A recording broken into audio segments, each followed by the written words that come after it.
May isa katuparan na lahat, Prinsipe. So, ayon sa nalalaman. Sobrang laki. Sobrang laki ng pwedeng maitulong ng royal family sa ating bansa, sa ating mga kababayan. At kung kapangyarihan, halimbawa, authority, power and right, ay sobra-sobra din. Actually nga, mababait pa ito.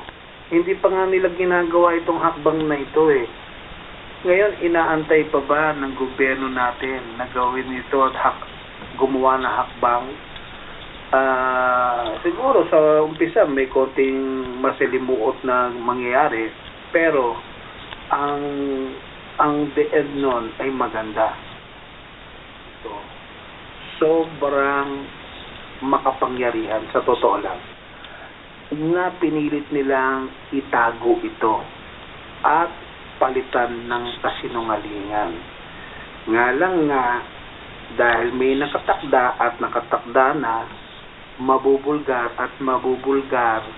at malalaman kung sino ba itong royal family na ito at ano ang kayang gawin nito sa ating bansa, pati sa mga bansa pa sa iba-ibang parte ng mundo.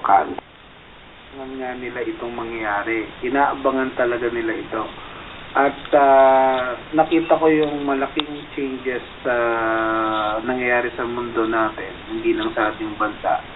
At patungo doon sa sinasabi ko na inaabangan nga nila at inaantay ito dahil ito yung malaking pasabog. Ito yung tunay na the big one. The big one. Buong mundo, hindi lang Pilipinas. The big one ito, inaabangan ito. Na alam nila na merong isang tao from royal family na mag-aangat sa mundo. Hindi gagawa ng hindi tama, kundi ikabubuti ng bawat bansa. At iyan ay inaabangan na.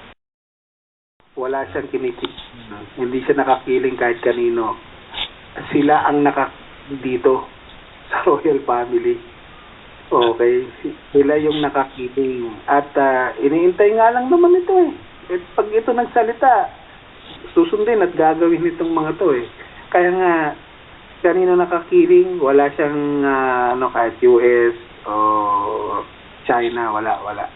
At sa'yo, oo, dahil malaki ng mga utang mga yan eh, di ba? Pagbang